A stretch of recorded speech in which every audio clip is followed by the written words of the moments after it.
सभी को जय मसीह की। इस वीडियो में जुड़ने के लिए आपका धन्यवाद है। अगर आपने अभी तक हमारे चैनल को सब्सक्राइब नहीं किया है तो जल्दी सब्सक्राइब करें और साथ ही में बेल आइकन को भी दबाएं ताकि आप हमारे अपडेट्स और वीडियोस मिलते रहें। सुसमाचार बांटने के लिए आप हमारी मदद कर सकते हैं। इसके लिए आप फेसबुक, ट्विटर और इंस्टाग्राम पर जुड़ें। आशा है आज का संदेश आपको आशीष देगा। अगर आपके पास आपकी बाइबल है तो उसको इफिसियों 6 से आप खोल सकते हैं और ये पौलुस का लिखा हुआ एक खत है और जिसको मैं आपको तोड़ तोड़ के बताना चाहता हूं। जब भी प्रेरित पौलुस कोई खत लिखते हैं वो बहुत ही मैं उनकी लिखाई का क्योंकि ये बाइबल में है इसलिए नहीं, मगर मैं एक व्यक्ति की सोच का जो पवित्र आत्मा के जरिए से है मैं उसका बहुत बड़ा मुरीद हूं। क्योंकि जिस तरीके से वो अपनी बात को एक ऐसी कलीसिया से कह रहे हैं जिन्होंने यीशु मसीह को नहीं देखा, जिनके पास बाइबल नहीं है, और ये आज की बात नहीं, आज से 2000 साल पहले की बात है। और प्रेरित पौलुस उन लोगों तक परमेश्वर के साथ जोड़ने का एक जरिया बनाते हैं अपने खतों के जरिए से। और ये एक बहुत ही सामर्थ्य बात है। आपको मालूम है आजकल व्हाट्सएप भेजना बहुत आसान है क्योंकि आप सवेरे ना चाहते हुए भी आपके पास 1000 व्हाट्सएप आएंगे गुड मॉर्निंग फॉरवर्ड्स के। कल से मैं बोलता हूं उनके हर व्हाट्सएप के ऊपर 2 रुपए लगा दो, एक भी नहीं आएगा आपको क्योंकि फ्री में भेज रहे। उस जमाने में खत लिखना बहुत एक्सपेंसिव था और प्रेरित पौलुस इस महंगे खत को लिखते हैं और उनका एक एक शब्द, क्योंकि उस समय कागज भी नहीं हुआ करते थे। कागज भी अगर जिस आदमी के पास कागज है, जो आदमी लिखना जानता है, वो बहुत ही मतलब पढ़ा लिखा आदमी है, बहुत ही बड़े दर्जे का आदमी है। आजकल हम सभी के पास कागज है, पेन है, मोबाइल्स हैं, तो ये बात आपकी शायद समझ में नहीं आएगी। मगर जब पौलुस किस बात को लिखता है तो उसके पास एक तो जगह की कमी है और उसने अपने शब्दों को बहुत ही तरीके से, बहुत ही चुन के इस्तेमाल किया हुआ है। और जब वो किसी चीज को कहने की बात करते हैं तो उसकी एक भूमिका रहती है। और प्रेरित पौलुस के खतों में जब परमेश्वर के बारे में या परमेश्वर की कलीसिया के बारे में कई सारी चीजें लिखी हुई हैं, वो अपने आप में ही एक रेवोल्यूशनरी है। क्योंकि हमने पढ़ी है इसको, शायद आपको ये शायद थोड़ी पुरानी लगे, मगर मैं उस जगह से सोचता हूं, उस जगह से सोचता हूं जहां पर पौलुस था, जिस जेल के अंदर पौलुस था, जिस हालात में पौलुस था। बाइबल बताती है कि उसको रोमियो ने एक ऐसी मतलब ड्रेन के अंदर बांध के रखा हुआ था, उसके 2 हाथ बंधे हुए थे और उसके लिखने वाले, और वहां से वो खतों को लिख रहा था। आप उस हालात में से जब कोई अपनी खुशी, अपने आनंद को बांट रहा हो तो ये हर्ष की बात है। हम में से कोई भी अगर जेल में जाएगा तो कोई खत नहीं निकलेगा, कोई हमको यहां से बाहर निकालो भाई। मगर ये बंदा अलग है क्योंकि वो अपनी चर्च से बात करना चाहता है, अपनी कलीसिया से बात करना चाहता है। और ये जो भी बात कहते हैं ये बहुत ही सामर्थ्य के साथ बात कहते हैं। जब आप पौलुस की लिखाइयों को पढ़ेंगे तो आप उसकी गहराई को समझ पाएंगे। और उसमें से एक ये इफिसियों की एक कलीसिया है जहां पे प्रेरित पौलुस एक तस्वीर को बना रहे हैं। वो यीशु मसीह को पति बोलते हैं और कलीसिया को पत्नी बोलते हैं। और उसी स्टैंड पॉइंट से वो पतियों से भी बात करना चाहता है और पत्नियों से भी बात करना चाहता है। वो पत्नियों को कहता है कि तुम अपने पति के अधीन रहो और पतियों को कहता है कि तुम अपने पत्नियों से प्रेम करो। क्योंकि तब तक आप उसको अधीन नहीं कर पाएंगे जब तक आप उसको प्रेम नहीं करेंगे। और जब तक आप अधीन नहीं होगे तब, क्योंकि जब तक आपको प्रेम मिलेगा नहीं। क्योंकि एक कहानी थी, मैंने सुना था कि एक सरकश घोड़ा था, कोई उसके मुंह में लगाम नहीं लगा पा रहा था। अचानक से एक आदमी आता है, वो घोड़े को थोड़ा प्यार करता है और घोड़े के मुंह में लगाम लगा देता है। सब सोच रहे हमारे घर में हम लगामें कैसे लगाएं? प्यार करके। अभी तो हंस रहे हैं मगर बड़ी मुश्किल बात है। हम पत्नियों की बातें इसलिए सुन लेते हैं कि घर में बर्तन खड़के नहीं, स्यापा मुक जाए किसी तरीके से, कल देख लेंगे। मगर परमेश्वर पतियों को कह रहा है कि आप प्रेम करो, स्यापा ना मुकाओ, स्यापा अपने आप मुक जाएगा। आपका काम प्रेम करना है। और पत्नियों को कह रहा है, अगर आपको लगता है कि आपका पति प्रेम करता है तो आप उनके अधीन में रहें। ये हुक्म है, ये कोई, अगर तुम्हारा मन किया, अगर तुम्हारा पति सिक्स पैक वाला है तभी उसके अधीन रहो, ऐसा नहीं है, हुक्म है। ये हुक्म है, पतियों को बोला गया प्रेम करो। अगर तुम्हारी पत्नी इस लायक है तो प्रेम करो, नहीं, प्रेम करो, करना ही पड़ेगा, ये हुक्म है। और तुमको अधीन रहना ही पड़ेगा, ये भी हुक्म है। और एक ही सांस में पौलुस जब प्रेरितों से बात करता है तो वो घर से बात कर रहा है। ये शायद चर्च की बात नहीं हो रही है, ये घर की बात हो रही है। घर के अंदर क्या हो रहा है? अगर परमेश्वर चाहता कि मैं 9 से 5 केवल मेरा इस्तेमाल करे तो मैं 9 से 5 अपने आप को परफेक्ट रखता, एकदम सिद्ध रखता, और मैं परमेश्वर को बोलता कि आप मेरा इस्तेमाल करिए। मगर परमेश्वर 9 से 5 मेरा इस्तेमाल करना नहीं चाहता। फिर मैं सोचता, परमेश्वर ऑफिस के बाद आप मेरा इस्तेमाल कर सकते हैं 6 से रात के 9 बजे तक। मगर परमेश्वर ऐसा भी नहीं करना चाहता, क्योंकि परमेश्वर आपका 24 घंटे 7 दिन इस्तेमाल करना चाहता है। इसीलिए परमेश्वर कहता है कि तुम्हारा घर जरूरी है। जहां पे आपके कलीसिया वाले आपको नहीं देख रहे, जहां पे कोई आपको देख भी नहीं रहा है, तब आप क्या करते हैं? परमेश्वर उसमें इंटरेस्टेड है। क्योंकि लोगों के सामने तो हम अति पवित्र बन जाते हैं, हमारे पर निकल आते हैं, सर के आजू बाजू एक गोला सा चमकने लगता है और हम अपने आप को स्वर्गदूत समझते हैं। मगर जब कोई नहीं देख रहा होता तो गोला गायब हो जाता है और वहां पे 2 सींग नजर आते हैं। परमेश्वर बोलता है कि तू क्या कर रहा है? जब तुझे कोई नहीं देख रहा, मैं उसमें इंटरेस्टेड हूं। मैं तेरी कलीसिया में कम इंटरेस्टेड हूं, मगर मैं तेरे घर में ज्यादा इंटरेस्टेड हूं। तू घर में क्या करता है? तू अपने बच्चों के साथ कैसा बिहेव करता है? तू अपनी पत्नी के साथ कैसे बिहेव करता है? तू अपने आंट गवांट के साथ कैसा बिहेव करता है? तू अपने पड़ोसियों के साथ कैसा बिहेव करता है? परमेश्वर इन सब बातों में इंटरेस्टेड है। और 6ठी आयत से परमेश्वर यूं कहता है, हे बालकों, प्रभु में अपने माता पिता के आज्ञाकारी बनो, क्योंकि यह उचित है। अपनी माता और पिता का आदर, यह पहली आज्ञा है जिसके साथ प्रतिज्ञा भी है। आपको मालूम है 10 आज्ञाएं हैं। 10 आज्ञाओं में एक आज्ञा यह है कि अपने माता पिता का आदर करो, और उसके साथ एक प्रतिज्ञा भी है। अगर आप अपने माता पिता का आदर करोगे तो जो जगह जिसमें परमेश्वर ने आपको रखा है, आपकी उम्र बढ़ेगी।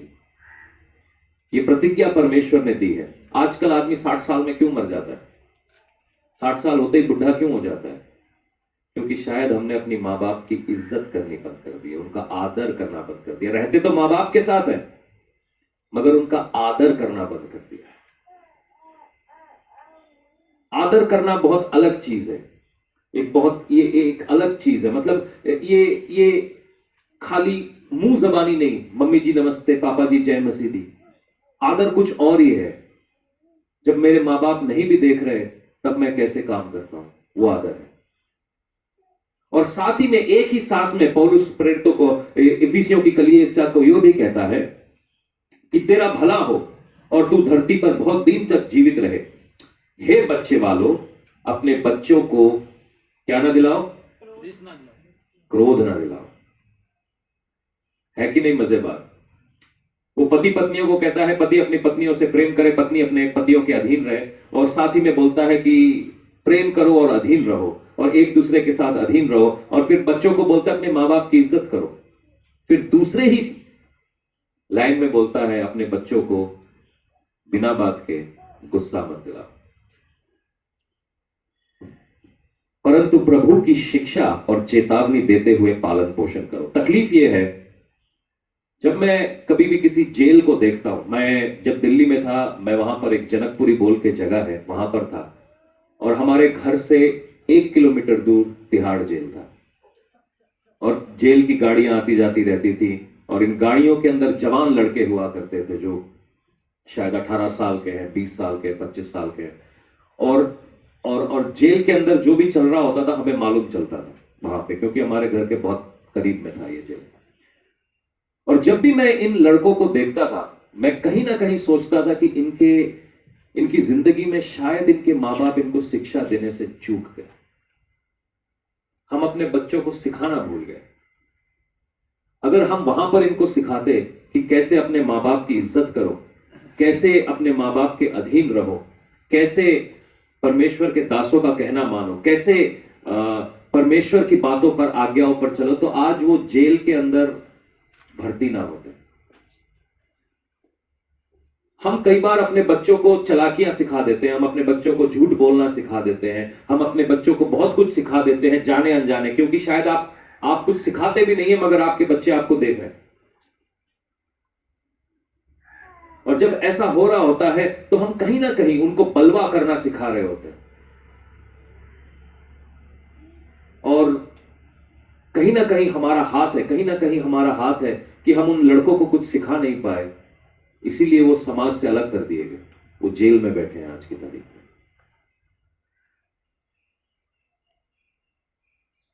कई बार जब हम एक आदमी होने के नाते हमको लगता है कि औरतों का काम है बच्चों को सिखाना, मगर यहां पर जो अंग्रेजी की बाइबल है वहां पर पौलुस बापों को बोल रहा है, पिता का काम है सिखाना। लिखा हुआ की लिखा हुआ पंजाबी पिताओं को, ये बाप का काम है सिखाना। बाप बोलता है मैं तो सवेरे 9 बजे से लेकर शाम के 6 बजे तक दिहाड़ी लगाता हूं, मैं कैसे सिखा सकता हूं? 6 बजे के बाद जब मैं आता हूं मेरी कमर टूट रही होती है। वो आप एक दिहाड़ी का काम कर रहे हैं, मगर अब आप पिता का काम करिए। सिखाना पिता का काम है, संभालना माता का काम है। क्योंकि अगर मैं सिखाऊं और मेरी बीवी उसको संभाल ना पाए, जैसे ही बाप ने बोला कि नहीं 7 बजे तक टीवी बंद कर दिया जाए, मां बोल रही है बेटा पापा के आने से पहले ही सारे गड़बड़ कर ले, तो सीख चुका दोबारा बच्चा। हम उनको वापस कानून तोड़ना सिखा रहे हैं, हम उनको जेल में जाना सिखा रहे हैं। कई बार हमारी ये जो छोटी छोटी बातें होती है, हमको लगता है इसका कोई इंपैक्ट नहीं है, मगर अगर आप ध्यान से देखें हमारी छोटी बातों में से हमारे बच्चे सीख रहे हैं। एक चर्च था साउथ इंडिया में, तिरची के अंदर एक बहुत बड़ा चर्च है, और उस चर्च के अंदर एक बहुत उनका एक एसोसिएट पास्टर है जिसने शादी करी, और लोग बहुत अच्छा समझते थे। तो एक दिन ऐसा हुआ कि चर्च के आखिर में वो एक गीत गाते, और गीत गाने के बाद वो एक सर्विस की ऑफरिंग लेते, और मतलब सर्विस खत्म, आप अपने अपने घर जा सकते हैं। तो एक दिन गीत हुआ, गीत के बाद ऑफरिंग हुई, ऑफरिंग के बाद भी फिर पास्टर प्रचार करने लगा। तो वो जो एसोसिएट पास्टर था, उनकी बेटी थी करीबन 3 साल की, वो खड़ी हो गई, बोलती है शट अप, आप एक्स्ट्रा बात कर रहे हैं, बैठ जाइए। तो लोगों को लगा कि क्या हो रहा है, मगर एक्चुअली में जो उनके घर में होता है वो कलीसिया में दिखने लगता है, जो कलीसिया में हो रहा है वो आपके गांव में दिखने लगता है, जो गांव में हो रहा है वो आपके शहर में दिखने लगता है, और जो शहर में हो रहा है वो देश में दिखने लगता है, और जो देश में हो रहा है वो पूरी दुनिया में दिखने लगता है। हम सारे के सारे बोल रहे हैं दुनिया बिगड़ रही है, दुनिया बिगड़ रही है, दुनिया बिगड़ रही है, देश खराब हो रहा है, देश खराब हो रहा है, देश को कोई सुधारता क्यों नहीं है? कौन सुधारेगा देश को? आप अपना घर सुधार लो, देश अपने आप सुधर जाएगा। आमीन। आप घूस देना बंद कर दो, घूस मांगने वाला बंद हो जाएगा। आप पुट्ठे काम करना छोड़ दो, आपको घूस नहीं देना पड़ेगा, सीधी बात है। आप कानून तोड़ना बंद कर दीजिए, आपको आपका चालान नहीं कटेगा। देश बिगड़ रहा है। देश क्यों बिगड़ रहा है? क्योंकि हम बिगड़ने दे रहे हैं।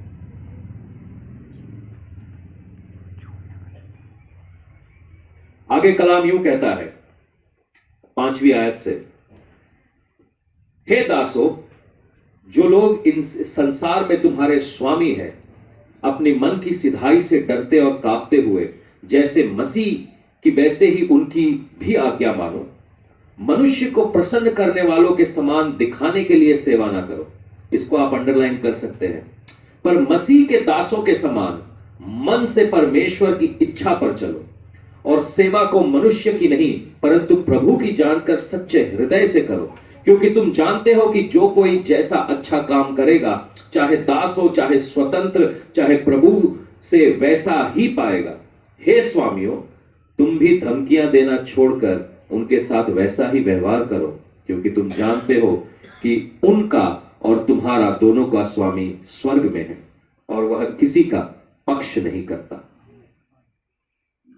बहुत सारे लोगों को लगता है कि सेवकाई जो है वो केवल संडे के दिन खड़ा होकर प्रचार करना है। प्रचार करना सेवकाई का शायद 10% का हिस्सा है, मगर उसके बाद का जो 90% है वो आपके घर में है, वो आपके चर्च के दफ्तर में है, वो आपके आपका जिंदगी कैसे चल रही है वहां से। जब पौलुस यहां पर दासों की बात करता है, जो अंग्रेजी की किताब है वहां पर लिखा है स्लेव्स यानी गुलाम, वो गुलामों को कहता है कि अपने मालिक के अधीन रहो। अब आप सोचेंगे कि ये क्यों लिखा गया भाई, गुलामों को क्यों कह रहा है पौलुस, ये तो बंधुआ मजदूरी कोई अच्छी बात नहीं है। मगर पुराने नियम में जब आप उस जमाने में जाते हैं तो आप देखते हैं कि कई सारे लोगों ने अपने आप को बेच दिया ताकि वो गुलाम बन जाए। जैसे आप जेकब की लाइफ में यानी याकूब की लाइफ में पढ़ते हैं कि उसने अपने रेचल से शादी करने के लिए लबान को खुद को 7 साल के लिए दे दिया, मगर लबान बहुत चालाक था, उसने रेचल नहीं लिया से उसकी पहले शादी कराई। फिर वो 7 साल फिर बंधुआ मजदूरी करने लगा और फिर 14 साल के बाद उसे रेचल मिली। तो ये एक वो क्लास है जो सारे तन मन धन से अपने स्वामियों की सेवा करती है। हम में से शायद कुछ लोग दफ्तरों में काम करते होंगे, शायद कुछ लोग बोझा उठाते होंगे, शायद कुछ लोग घिसाई करते होंगे, शायद कुछ लोग और कोई काम करते होंगे। मगर यहां पर पौलुस एक बहुत ही साफ बात को कह रहा है कि आप दिखावटी काम मत करिए। वो कहता है आप काम इसलिए करिए ताकि आप परमेश्वर की ओर सेवा कर रहे हैं। और सेवा का जो प्रिंसिपल है वो हर जगह पर सेम है। जब मैंने चर्च के अंदर काम करना चालू किया तो मैं कोई प्रचार नहीं करता था, मुझे कोई बाइबल नहीं मालूम थी। मेरा काम था कि कुर्सियों को चमका के रखना, कुर्सियों को लाइन से रखना, सही तरीके से रखना, डेस्क को साफ करना, और मैं वो किया करता था। मेरा कभी मन में भी नहीं था कि मैं प्रचार करूं, और मैं ये करता था अपनी छुट्टियों के दिन में। बाकी टाइम मैं अपना काम करता था, अपना बिजनेस करता था, और जब छुट्टियां होती थी तो मैं डेस्क साफ किया करता था। ये मेरा काम था। मुझे और कुछ आता नहीं था, गीत मैं गा नहीं सकता, साज मुझसे बजते नहीं है, मगर सफाई कर सकता हूं वो मैं करता था। और मैं उसमें ईमानदार था, क्योंकि जब आप छोटी बातों में ईमानदार होते हैं परमेश्वर आपको बड़ी बड़ी बातें दे देता है। आपकी जेब में 10 रुपया है, आप 1 रुपए का दशमांश नहीं डालते, क्योंकि हम 1 रुपए में विश्वासी नहीं हुए, परमेश्वर हमको 1 करोड़ नहीं देता, क्योंकि जो छोटे में विश्वासी होता है उसको ज्यादा दिया जाता है। परमेश्वर आपको छोटी छोटी चीजें देख के आपको टेस्ट कर रहा है कि आप क्यों कर रहे हैं, आप कैसे एक्ट करते हैं। हम कई बार सोचते हैं कि जब मेरे पास ज्यादा होगा तब दूंगा। नहीं, आप छोटे से शुरुआत करिए, आप छोटे से शुरुआत करिए। ये प्रिंसिपल्स हैं, जब हम इन प्रिंसिपल्स को समझ जाएंगे हमारी लाइफ आगे हो जाएगी। क्योंकि जो गीत गाते हैं ना, जो गीत गाते हैं वो ये ढोलक बजाने वाला ये ढोल भी बजा लेता है और जाम्बी भी बजा लेता है। कैसे? क्योंकि एक ही प्रिंसिपल है। अगर वो 7 सुरों को एक रिदम बजाना सीख जाए तो वो रिदम वो हर जगह पे बजा सकता है। उसी प्रकार से अगर हम परमेश्वर के प्रिंसिपलों को अपने घर में या उसके सिद्धांतों को अपने घर में लागू करना चालू कर दें, वो हमारे जेबों के ऊपर भी लागू हो जाएंगे, वो हमारे शरीर के ऊपर भी लागू हो जाएंगे। आप छोटे में ईमानदार रहिए। हम 10,000 में ईमानदार नहीं होते और हमको चाहिए 10 करोड़, कैसे होगा? बहुत सारे लोग सेवा करते हैं और सेवा सोचते हैं कि लोगों को दिखाने के लिए हमने करनी है, क्योंकि जैसे ही आप लोगों को दिखाने के लिए सेवा करते हैं आपको उसका प्रतिफल नहीं मिलता। बाइबल बताती है जिन्होंने ढिंडोरा डाल के दान डाला उनको उसका प्रतिफल मिल चुका, क्योंकि वो मशहूरी करा रहे थे, उनको मशहूरी मिल चुकी। सेवा करना है तो हमने यीशु मसीह से सेवाकाई को सीखना है। यीशु मसीह क्या करता है कि वो आखिरी दिन में जब वो परमेश्वर की मेज को लगाता है, वो अपने कमर को बांधता है और अपने चेलों के पांवों को धोने लगता है। ये सेवा है। वहां पर कोई कैमरा नहीं था, कोई फेसबुक नहीं था, कोई यूट्यूब नहीं था, कोई ट्विटर नहीं था, किसी ने उसकी तस्वीर नहीं खींची, मगर बाइबल बताती है वो अपने चेलों के पांव धोने लग गया। उसने अपने चेलों के सबसे गंदी जगह को जो जमीन पर चाट रहे थे, उसने उसको अपनी गोद में लिया और अब उसको पानी से धोने लग गया। सेवा ये है। जब आपको मालूम है आप कौन है, आप कहां से आए हैं, किस लिए आए हैं, और फिर भी आप अपनी जगह छोड़कर जो काम परमेश्वर के लिए करना है आप वो करने लगते हैं।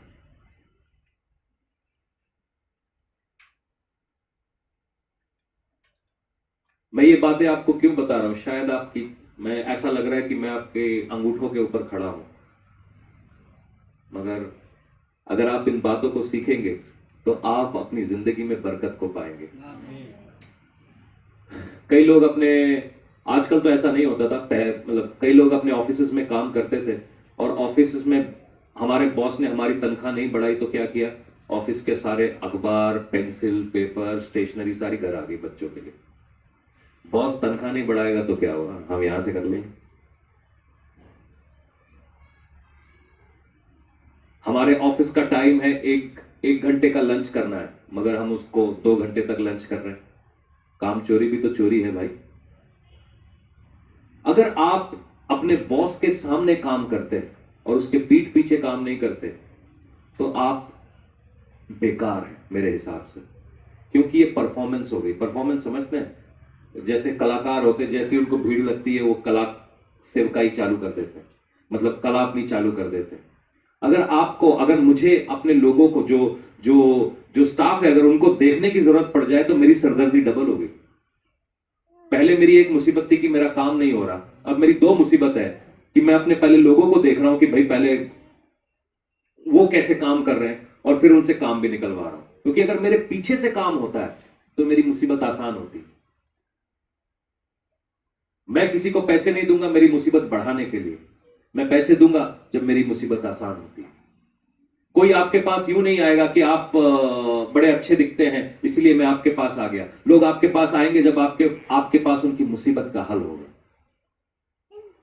अगर मैं किसी के लिए हल नहीं हूं तो मैं किसी लायक नहीं हूं। आप अगर किसी के लिए आशीष नहीं बन सकते तो आप आशीष कैसे पा सकते हैं? आशीष पाने का पहला प्रिंसिपल है कि मैं खुद किसी के लिए आशीष बन जाऊं। हम में से बहुत सारे लोग आशीष रहित हैं क्योंकि हम किसी के लिए आशीष बन नहीं पा रहे। हम लोगों के खिलाफ रुकावटें बन रहे हैं, हम लोगों के खिलाफ तकलीफें बन रहे हैं, मगर आज से हम कोशिश करेंगे जैसा खत में लिखा है कि हम उनके लिए आशीष बनेंगे। चाहे कोई देख रहा हो, चाहे कोई नहीं देख रहा हो, चाहे कोई सुन रहा हो, कहीं नहीं सुन रहा हो। कई जगहों के ऊपर होता है कि जब तक भीड़ नहीं आएगी तब तक पास्टर जी स्टेज पर नहीं आएंगे।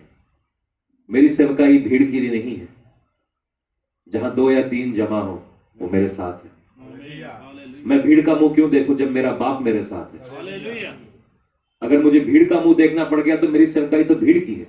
जिस दिन भीड़ खत्म हो जाएगी उस दिन मेरी सेवा भी खत्म हो जाएगी। बाइबल बताती है कि जहां 2 या 3 जमा है मैं वहां पर हूं। अगर वो है तो मेरा वहां पे होना बहुत ज्यादा जरूरी है। मेरा वहां होना ही जरूरी है क्योंकि मैं उसकी सेवा कर रहा हूं, भीड़ की तो नहीं कर रहा।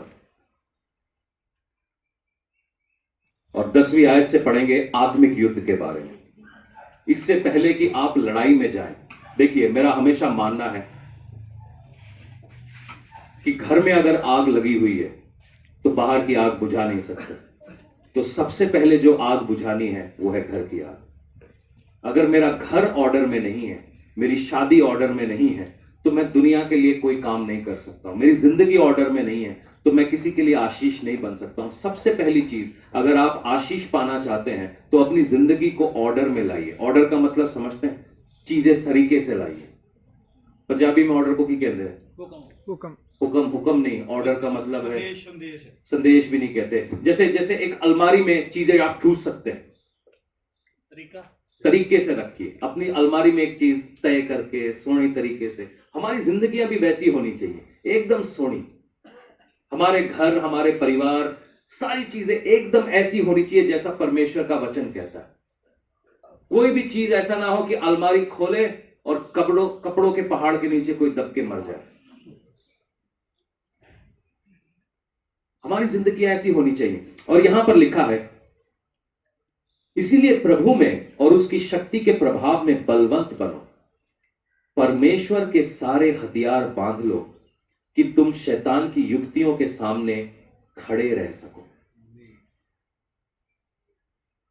क्योंकि हमारा यह मल्ल युद्ध मांस और लहू से नहीं परंतु प्रधानताओं से और अधिकारियों से और संसार के अंधकार के हाकिमों से है। सबसे पहली तो बात ये आप समझ लीजिए कि जो चीज मैं बहुत समय से आपको बताता आ रहा हूं कि कई बार बहुत सारे लोग 30 साल के होकर 60 साल के लगने लगते हैं, उनको मालूम नहीं होता कि उनकी जिंदगी में क्या हो रहा है। वो एक आत्मिक लड़ाई है। आपके रात के 2 बजे आप उठते हैं और आपको लगता है कि आप बहुत थके हुए हैं, आपसे नींद नहीं आ रही। ये एक आत्मिक लड़ाई है। आप में से बहुत सारे लोग चाहे दिन के 24 घंटे भी सो ले, फिर भी आप थके हुए रहते हैं। आपको मालूम नहीं है, शरीर की बात नहीं है, ये आत्मा में आपके साथ कुछ हो रहा है। आपका पति आपकी बात नहीं मानता, प्रेम नहीं करता, आपके बच्चे आपकी बात नहीं मानते। ये कोई शारीरिक प्रॉब्लम नहीं है, ये आत्मिक बातें हैं। जैसे ही हमको लगता है कि हमारे घर में हमारा पति हमारी बात नहीं मानता या हमारे बच्चे हमारी बात नहीं मानते, हम झगड़ा कर ले लेते हैं और बलवा करने लगते हैं, परमेश्वर के वचन के खिलाफ हो जाते हैं। और आपने झगड़ा भी कर लिया, बलवा भी कर लिया, क्या आपका घर सही हो गया? क्या आपके बच्चे सही रास्ते पर आ गए? क्योंकि जो आपकी तकलीफ है वो शारीरिक नहीं है, तो उसके खिलाफ भी जो हथियार है वो शरीर से नहीं चलेगा। जब आपको कोई आत्मा में चाकू मार रहा है और आप अपने शरीर पे मलहम लगा रहे हो, तो उससे आपको चंगाई मिलने वाली नहीं। हम में से बहुत सारे लोग ये नहीं जान रहे कि जो हमारी तकलीफें हैं उनकी जड़ कहां पर है। हम तकलीफों के फल से लड़ रहे हैं, मगर उसकी अगर जड़ को ही आप काट दो तो आप सही रहोगे।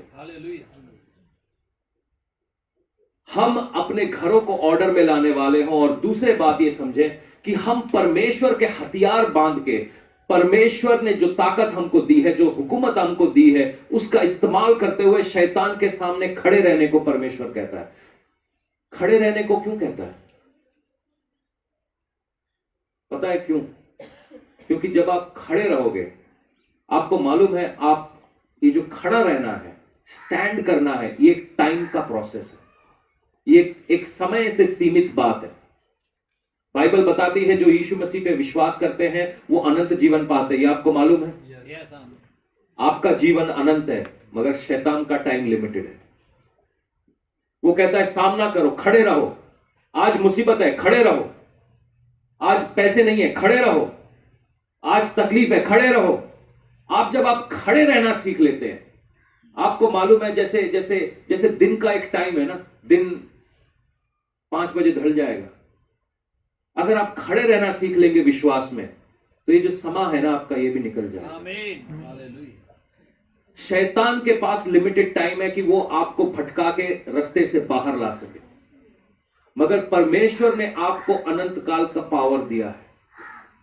कई बार हम ये सोचते हैं कि शैतान ज्यादा बलवान है, शैतान ज्यादा ताकतवर है, शैतान ज्यादा अधिकारी है, क्योंकि और इसी चक्कर में हम इधर से उधर नाच रहे होते हैं।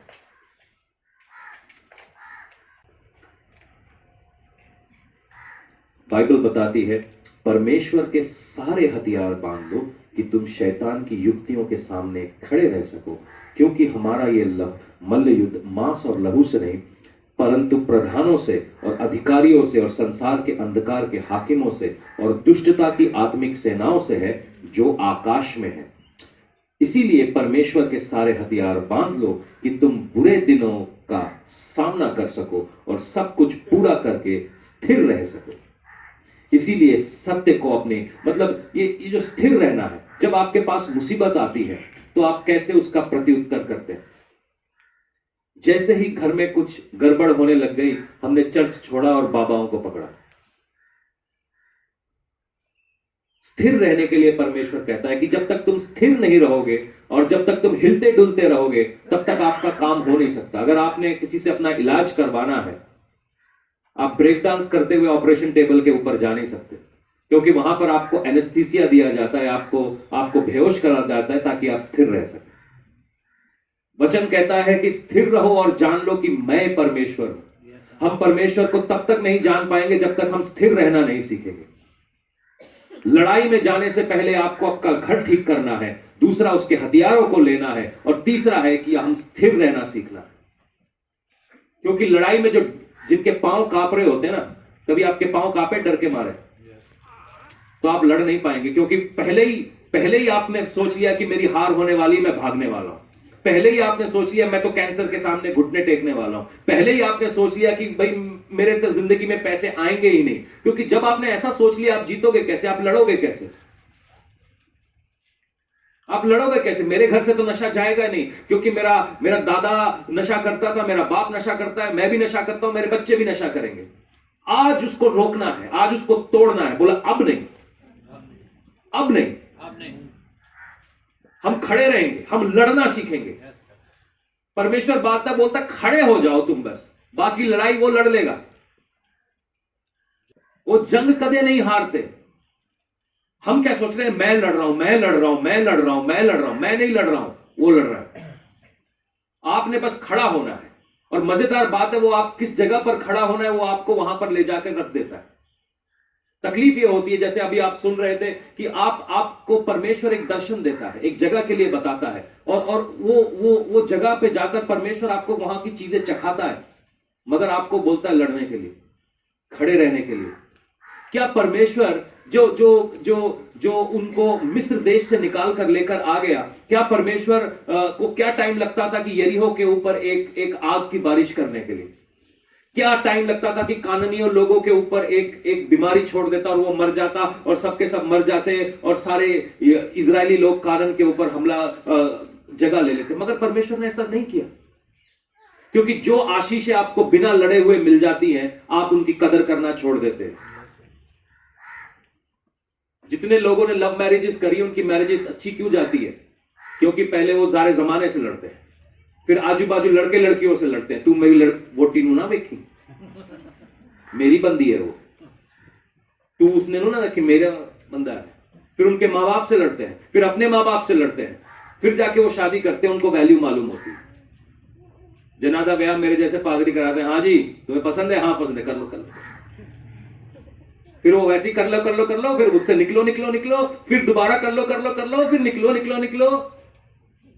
समाज बड़ा खतरनाक हो गया, क्योंकि उन्होंने लड़ाई नहीं करी, उसको उसकी वैल्यू नहीं मालूम है। जितने लोगों को पैलियां फ्री में मिल गई हैं, उन्होंने फटा 2 मिनट नहीं लगाया उनको बेचने में, 2 मिनट नहीं लगाया उन्होंने बेचने में, सारी पैली का नशा कर लिया, पैली की पैली प्यालों में डाल के पी गए, क्योंकि फ्री में मिल गई। जिन्होंने ये शाप रजा दिया थे, खूह में दातरे चला के जंगल साफ किया, उनसे पैलियों की कीमत पूछो, वो बताएंगे कैसे छाले आते थे हाथों में, सांप निकलते थे, वो पूछो। उनको की पता है जिनको फ्री में मिल गया, उन्होंने डाली बोतल में, ले जा आज तेरी।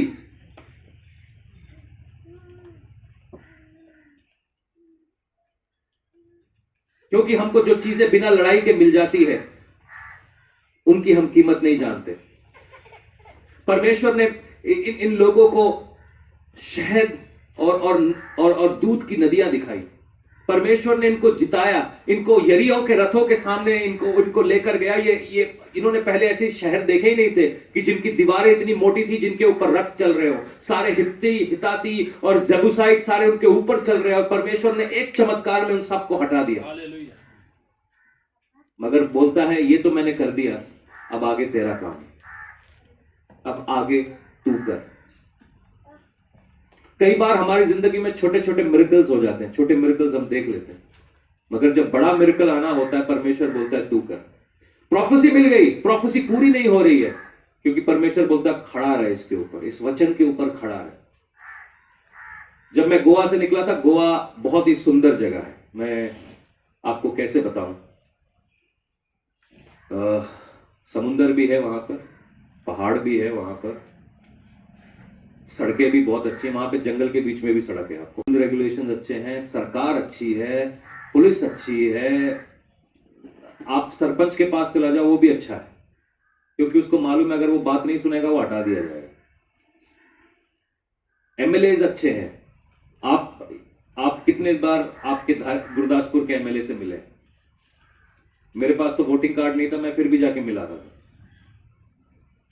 तो यहां की बात छोड़ दीजिए, और वो जगह अच्छी है। वो मैं आपको रीस नहीं दिला रहा हूं, हाँ जैसे बोला है, मैं रीस नहीं दिला रहा हूं, मैं अगर आपको बता रहा हूं, जिस दिन परमेश्वर ने हमको धारीवाल आने के लिए बात दिल में डाली, मैं कभी धारीवाल जैसी जगह पे रहा नहीं। एक्साइटमेंट के लिए अच्छा है, ठीक है जी, एक्साइटमेंट के लिए अच्छा है, मगर रियलिटी उसकी बड़ी खतरनाक है। एक्साइटमेंट में हम फेसबुक के लिए हम डाल सकते हैं कि आज मैं झोपड़ी में सोया, उस झोपड़ी में सोया एक दिन के लिए। उस झोपड़ी में मुझे 1 साल सोना पड़ जाए ना, तो एक्साइटमेंट रहेगी नहीं मेरी। एक्चुअली गोवा मेरी ड्रीम डेस्टिनेशन हुआ करती थी कभी। मैं बड़ा मतलब मेरे को बड़ा मजा आता है वहां पे। मैं हर सोमवार मैं और अर्सला एक बीच पे जाते थे, हमारे घर से 5 किलोमीटर दूर था, और हम कम से कम 3-4 घंटे वहीं पे घूमते रहते थे। कुछ नहीं कर रहे तो सिप्पियां इकट्ठी कर करके, हमारे पास इतनी सिप्पियां बैग भरे हुए, हम मतलब 5-5 किलोमीटर चलते थे। और परमेश्वर ने बोला तुम धारीवाल जाओ। मैंने कहा वहां तो कुछ है भी नहीं एक नहर को छोड़कर। तो नहर में मैंने कहा मच्छी कहां पकड़ूंगा, ये जो मैंने मच्छी पकड़ने का इतना सारा सामान इकट्ठा करके रखा है इसका क्या करूंगा। कहता है तुम जाओ। इसलिए मैंने वहां पे 5 मच्छियां रखी हुई हैं अपनी सेटिस्फैक्शन के लिए। तुम जाओ। और जब उसने बोला तुम जाओ, हम 2 महीने तक कम से कम मैं चुप रहा, क्योंकि जब परमेश्वर कुछ ऐसी बातें बोलता है तो आपको चुप हो जाना चाहिए। मैंने कुछ ज्यादा ना मांग ले। और 2 महीने तक ये कश्मकश चलती रही। और मुझे याद है दिसंबर 9 को हम लोग उसी बीच पर थे, मंडे के दिन, मैं, नेहा और अर्सला, और हम लोग प्रार्थना कर रहे थे उस बीच के ऊपर। फिर परमेश्वर ने बोला तू जा पंजाब।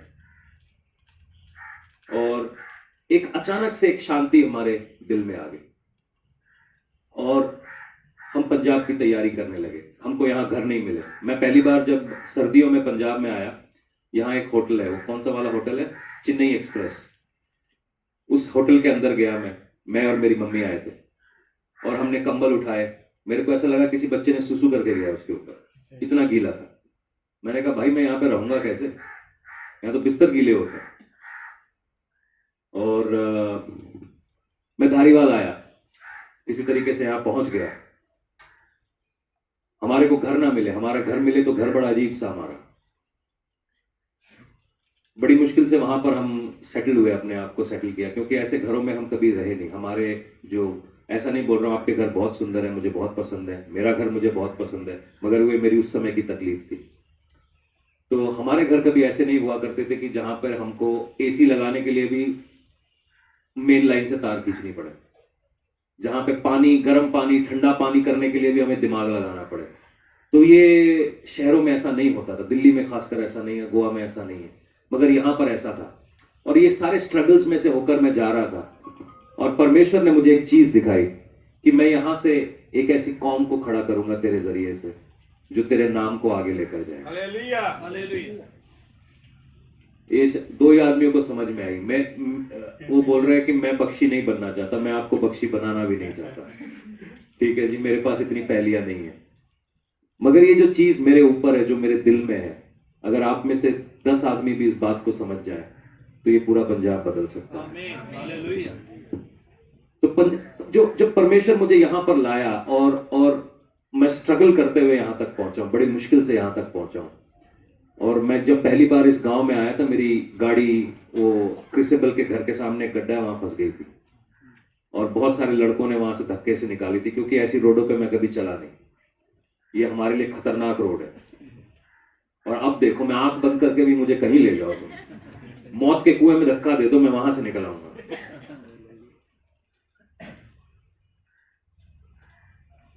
जब मैंने यहां पर जो वायदा था, उस वायदे के ऊपर खड़ा रहा, उस वायदे के एवज से नशेड़ियों के नशे छूट गए। आमीन। जो आज तक नशेड़ी कहलाते थे, जिनके घर वाले नहीं पूछते थे, वो आज परमेश्वर का कलाम लेके अलग अलग जगहों पर जा रहे हैं। जो लोग खुदकुशी करने की कोशिश कर रहे थे, आज परमेश्वर उनको सेवकाई के लिए इस्तेमाल कर रहा है। जो लोग ये ऐसे नहीं हो गया है, ये ऐसे नहीं हो गया है।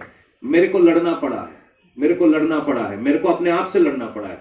सबसे ज्यादा मैं खुद से लड़ा हूं। मेरे बच्चों की पढ़ाई का क्या होगा, मेरे घर का क्या होगा, मेरे करियर का क्या होगा, यहां तो होने वाला नहीं है कुछ। अरे ये तो बड़ी अजीब सी जगह है, यहां से तो एयरपोर्ट भी 40 किलोमीटर दूर है, अरे मैं कैसे जाऊंगा, अरे यहां तो डॉक्टर भी नहीं है। मेरे को इन सब बातों से लड़ना पड़ा है, मेरे को फाइट करना पड़ा है, तभी जाके ये रूहें कुछ बच पाई हैं। तो आप क्यों नहीं लड़ते?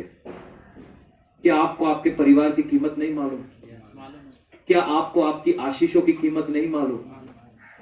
लड़ना पड़ेगा, खड़ा रहना पड़ेगा, बाकी काम परमेश्वर कर लेगा। आप खड़े तो रहो। हालेलुया। हम क्या करते हैं, हमारे पांव पहले ही कांपने लगते हैं, पहले ही हम हारने लगते हैं। जंग में घुसे नहीं कि हम हारने लग गए। आप बिना रिंग के अंदर घुसे कैसे फैसला कर लोगे कि वो जीत गया? तू मार तो सही। तू 1 दिन मारेगा, तू 2 दिन मारेगा, तू 3 दिन मारेगा, तू 4 दिन मारेगा, 5 दिन मारेगा, 6 दिन मारेगा, मगर 7वां दिन बीड़ू मेरा है। हालेलुया। 7वें दिन मैं मारूंगा, और जब मैं मारूंगा तो तेरी बारी, तेरे को संभलने का मौका नहीं मिलेगा। हालेलुया। शैतान आज तक आपको पीटता हुआ आया है, आपको घसीटता हुआ आया है, क्योंकि आप डर रहे हैं, आप कांप रहे हैं, आप हार रहे हैं। आप हर जंग की एक कीमत है। कीमत चुकाने वालों बनो, कीमत चुकाने वालों बोलो। तो मैं आज कीमत चुकाना चाहता हूं। मैं आज कीमत चुकाना चाहता हूं। और बाइबल बताती है,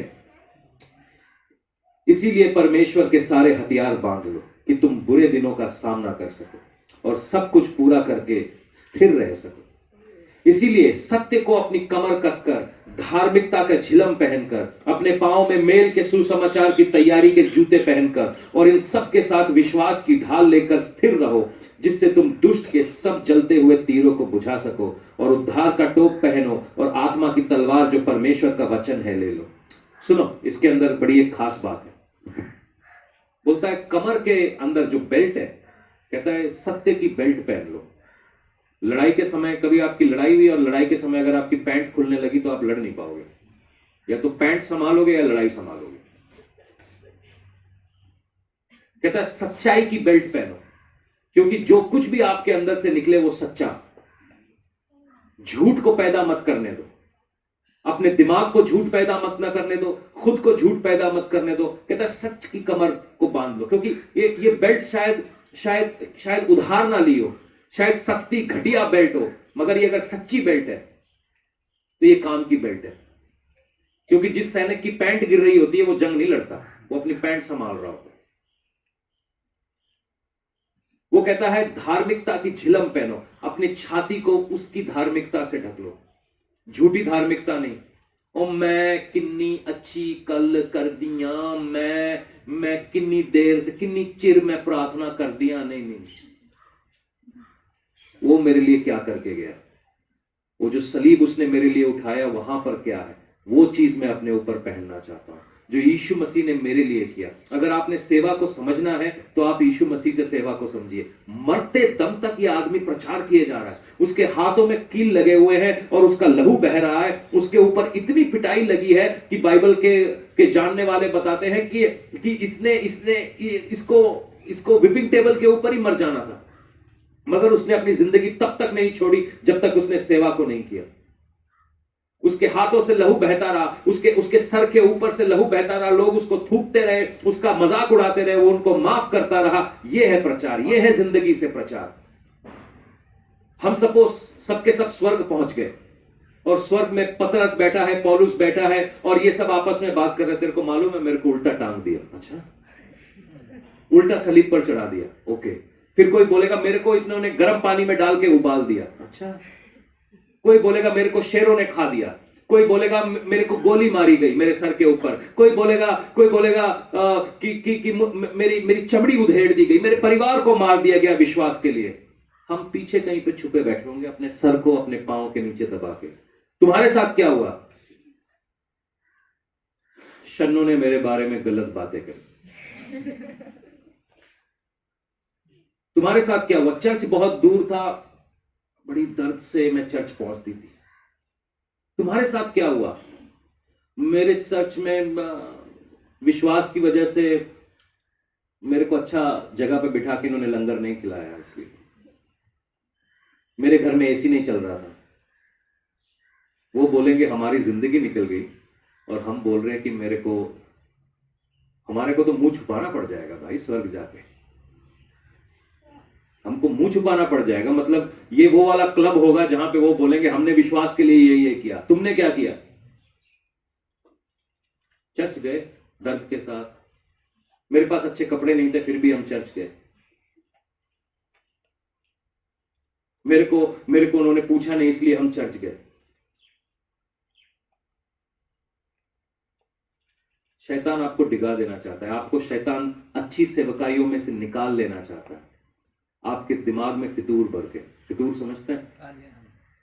फितूर भर के आपको जगहों से निकाल, क्योंकि आप किससे उसको मालूम है, क्योंकि आप खड़े रहोगे ना अपनी जगह पे, आपकी डिलीवरेंस आपको मिल जाएगी, आमीन। आपकी आशीष, आपका छुटकारा आपको मिल जाएगा, इसलिए वो आपको हटा देना चाहता है। हालेलुया। वो कहता है उसकी झिलम को पहनो, उसकी धार्मिकता को पहनो जो उसने मेरे लिए किया है, उसको हम पहन लेंगे। मेल मिलाप के जूते पहनो। जो सुसमाचार है मेल मिलाप का है। तेनू पता ही नोना की कहते ताडे बारे, आजा गोलगप्पियां मारे। ये गपशप है, ये गॉस्पल नहीं है, ये गपशप है। हम गपशप के बच्चे नहीं, हम गॉस्पल के। तेनू पता ही मैं हालेलुया हालेलुया, तेनू पता ही बीबी की कहती है ताडे बारे, हालेलुया हालेलुया हालेलुया। और बड़ा अच्छा समा बीत्या, आप प्रार्थना की और चुगलियां की। हमारे को मेल मिलाप के जूते मिले। जहां पे झगड़ा हो रहा है हम वहां पर पांव रखेंगे, वहां मेल मिलाप चालू होगा। आमीन। जहां पत्नी पत्नी अलग है, परिवार अलग है, बच्चे अलग है, हम वहां पर अपना पांव धरेंगे और वहां पर मेल मिलाप चालू होगा। हालेलुया। ये है सुसमाचार। घरों को तोड़ने के लिए नहीं, घरों को जोड़ने के लिए हमें परमेश्वर बुला रहा है। परिवारों को तोड़ने के लिए नहीं, बिजनेसेस को तोड़ने के लिए नहीं, चर्चिस को तोड़ने के लिए नहीं, हम जोड़ने के लिए बनाए गए। उसके बाद कलाम कहता है कि उद्धार का टोप पहन लो। हमारे दिमाग में केवल हमारा उद्धार चल रहा हो कि मैं बचाया गया हूं, मैं किसी और को कैसे बचा सकता हूं, मैं छुड़ाया गया हूं, मैं किसी और को कैसे छुड़ा सकता हूं। ये उद्धार की सोच आप हमारे सर अपने सर पे रख लीजिए। और आखिरी बात है, आत्मा की तलवार परमेश्वर का वचन ले लो। हम कभी बाइबल पढ़ते ही नहीं, हम वचन ले कहां से लें? यहां पर बहुत सारे लोग हैं जो विश्वासी हैं बचपन से। किसके बचपन से मालूम नहीं, मगर हमने कभी बाइबल को नहीं पढ़ा। आपको मालूम है यीशु मसीह 40 दिन तक रोजा रख रहे थे और शैतान उनके पास पहुंचता है और शैतान परमेश्वर का ही वचन उसको बताता है कि अगर तू परमेश्वर का बेटा है तो पत्थर को बोल रोटी बन जाएगा। वो तो बन जाएगा, वचन ऐसा कहता है। यीशु मसीह ने शैतान को कैसे हराया कि आदमी केवल वचन से नहीं, रोटी से नहीं, बल्कि परमेश्वर के मुंह से निकले हुए वचन से जीवित है। आमीन। आप आत्मिक रीति से कैसे जिंदा रहेंगे जब तक इसको नहीं पढ़ेंगे? जो फौज खाना नहीं खाती वो आधी वैसे ही मर जाती है। आप इस वचन को समझो, इस वचन की कुव्वत को समझो, इस वचन की ताकत को समझो, इसको अपने हाथ में लो, इसका इस्तेमाल करना सीखो, इसको चलाना सीखो। शैतान आपके सामने से भाग जाएगा। आमीन। हालेलुया। बाइबल बताती है यीशु मसीह ने उसको वचन से मारा और वो भाग गया।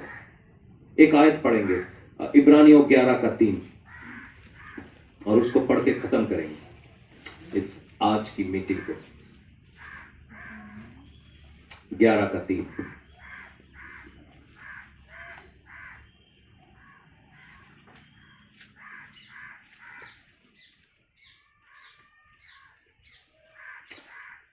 विश्वास से ही हम जान जाते हैं कि सारी सृष्टि की रचना परमेश्वर के वचन के द्वारा हुई है, पर यह नहीं कि जो कुछ देखने में आता है वह देखी हुई वस्तुओं से बना हो। ये परमेश्वर की आत्मिक सच्चाई को बता रहा है। जो दिखता है वो ऐसा होता नहीं है, जो होता है वो दिखता नहीं है, जो दिखता है वो होता नहीं है। हम समझ ले कि हमारी लड़ाई केवल मांस और लहू से नहीं है, हमारी लड़ाई उस अंधकार की ताकत से। आज से अपने बच्चों से, अपने माता पिता से, अपने पति से, अपनी पत्नी से, अपने पासपान से, अपने पड़ोसी से, अपने रिश्तेदारों से आज हम लड़ना बंद करेंगे और हमने लड़ना है इस अंधेरे से। एक चीज हमने छोड़ दी है, वो है ढाल, विश्वास की ढाल। बाइबल बताती है अपनी विश्वास की ढाल को खड़ा करो। विश्वास की ढाल को खड़ा करना क्या है? बाइबल ये नहीं बताती कि वचन यूं कहता है कि जो हथियार तेरे विरोध में बने हैं वो कभी प्रबल नहीं होंगे, मगर ये नहीं कहते कि हथियार नहीं बने। हथियार बने तो हैं, मगर जब आप अपनी विश्वास की ढाल पर उठाओगे कि मैं विश्वासी हूं, तो जितने भी चीज, जितनी भी जो चलते हुए तीर है आपकी तरफ फेंके जाएंगे, आप उनको बुझा सकते हैं, उनको रोक सकते हैं। वो फेंके तो जाएंगे मगर वो आपके ऊपर प्रबल नहीं हो। लोगों को कहने दो, लोगों को करने दो, लोगों को बोलने दो। आप अपनी जगह पर अपनी ढाल लिए खड़े रहो कि आज हमारी जो लड़ाई की घोषणा है वो अंधकार से है, लड़ाई की कोशिश अंधेरे से है, अंधेरे से हर एक ऐसी चीज से है जो मेरे परिवार के खिलाफ में है। और उस चीज से जो मेरे परिवार के खिलाफ है। शुरुआत देखिए कहां से हुई कि वो पति पत्नियों को पौलुस इंस्ट्रक्शन दे रहा था कि आप एक दूसरे से, पत्नी अपने पति के अधीन रहे और पति अपने पत्नियों से प्यार करें। फिर वो बच्चों पर आया, फिर वो दास दासियों पर आया और आखिर में आया आत्मिक लड़ाई पे। ये सारी बातें आपस में जुड़ी हुई हैं। शायद आप इसको जुड़ा हुआ नहीं देखते मगर ये जुड़ी हुई है। अगर आप अपनी जिंदगी को ऑर्डर में लाना सीख लेंगे, आप लड़ाई में कामयाब होने लगेंगे। परिवार मिलके प्रार्थना करें, ऐसा क्या है जो नहीं होता, ऐसा क्या है जो नहीं होता। सास बहू के बीच में झगड़ा इसलिए है क्योंकि वो शैतान चाहता नहीं आप मिले। पति पत्नी के बीच में झगड़ा इसलिए क्योंकि शैतान चाहता नहीं आप मिले। आप मिलके तो देखिए, एक मन के साथ प्रार्थना तो करके देखिए, एक साथ आइए तो सही। एक साथ जब आप आएंगे आप फाइट करना सीखें, क्योंकि एक परमेश्वर लड़ना सिखा रहा है। अगर आप अपने बगल वालों को आशीष समझते हैं, शैतान हमारे लिए आशीष है कि नहीं है? ढोल बजाता है। थॉमस हमारे लिए आशीष है कि नहीं? अच्छा सैंटा बनता है।